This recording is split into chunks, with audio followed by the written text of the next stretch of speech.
Louisiana versus all y'all. Jeanerette Roser here with 2025 Jeanerette standout Dominick Lewis, a member of that Tigers team that has now won a couple playoff games and is headed to the quarterfinals for the first time since 1990.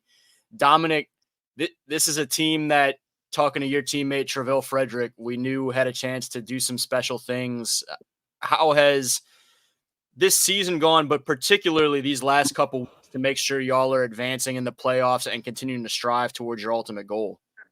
Our team, during the season, we predicted it. We predicted that we was gonna make it this far. We was gonna fight. We was gonna fight through it. Everything, it don't matter. We blocking out all the negativity. Keep us on a progression to get what we want to get. So first round playoffs, we went out. We handled what we had to do. Second round, we did what we had to do. And we do it. Continue to make it to get to the dome. Taking it week by week since we've been doing it since week one. I talked to Travell some, I guess, going into the season, as well as when y'all got y'all's playoff spot and kind of knew, okay, we're the 5 seed. This is what the path looks like. But this is the first time that we've had a chance to chat about it.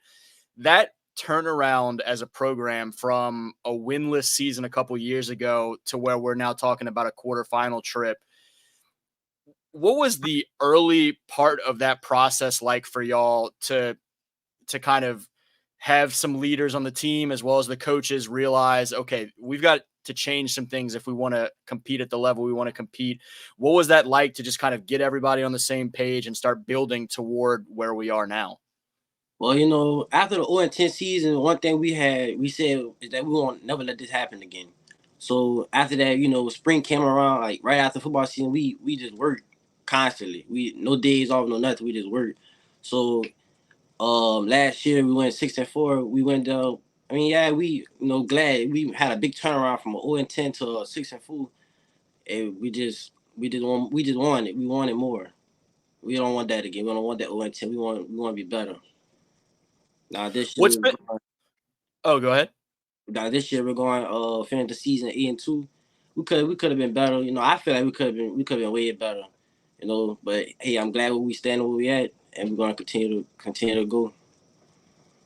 What's been the biggest difference from last year, where it was a good team, a big step forward, but still didn't get quite where y'all wanted to get and had the early playoff exit, to now this year where y'all have taken that next step? What has that kind of the next step been, the biggest difference from 2022 to 2023 for y'all? Well, the biggest difference, in my opinion, is harder work. Like we came out harder than we did to work harder. So it just really and truly it's real hard work. Like a lot of it. What has the home crowd and home energy and all of that been like the past 2 weeks with a couple of home playoff games in Jeanerette? And home, they love it. They love it. And we're going to continue to give it to them. What did y'all learn from these past couple of weeks? Because now you've had the opportunity to win a couple home games. Y'all had to kind of battle your way through them, and last week win by, I think it was 8 points, is a couple of closer games. Now y'all take a long road trip up to Haynesville, a team that is used to being at this point in the playoffs. When you look at the experiences of the last couple of weeks, what have y'all kind of taken from those to prepare you now for this next challenge? Well, we got to come out stronger in the first quarter. It takes us some time. We come out a little sluggish, but once you take that time, it's over with. But I feel like if we come out first quarter, do what we gotta do, the game is in our hands. We got it. We're still early in the week, obviously, and so y'all have a few more days of practice and everything before y'all hit the road. But Thanksgiving week is always such an interesting week. It's exciting to still be practicing on Thanksgiving week, but it ends up being a very different looking week in terms of preparation schedule, and there's some bigger family things going on Thursday and all of that. How is y'all's just overall week kind of setting up? How are you feeling about the first couple of days of just getting that work in? Well, first couple of days felt great. We got this time off from school. It's more we could do at practice. It's more that we could go over. We could sit down, watch film more. It's more we could do. More time at practice. We could handle things, go over more things, and we could do what we gotta do to execute on Friday. How much are y'all hearing from folks that are saying they're going to come take the trip and support y'all, or how much are y'all kind of trying to get the word out and say, look, we know it's a long road, but y'all come ride with us and be up there for this thing? And we've been hearing we got a lot of fans coming, and that's what I hope for. We got the fan support as we go down there to come home with this dub.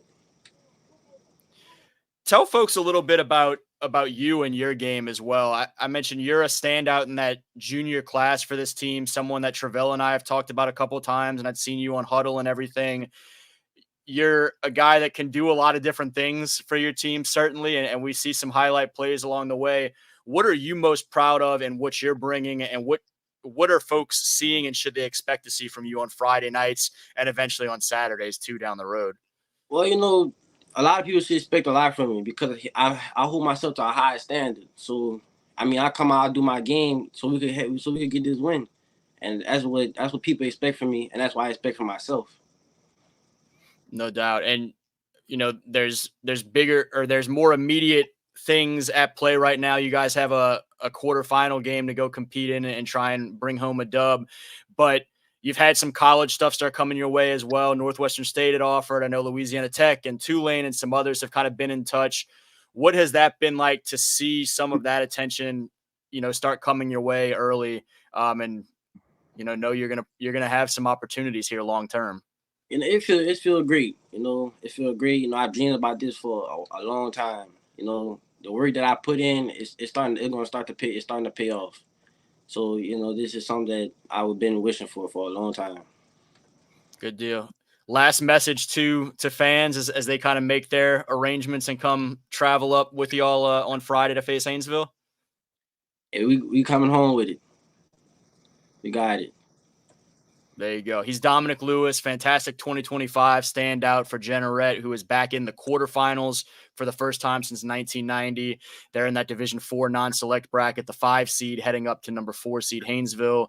Definitely going to be a game to keep an eye on Friday night. And for Louisiana versus all y'all, Jared Roser. Dom, appreciate you, man. Thank you. You got it.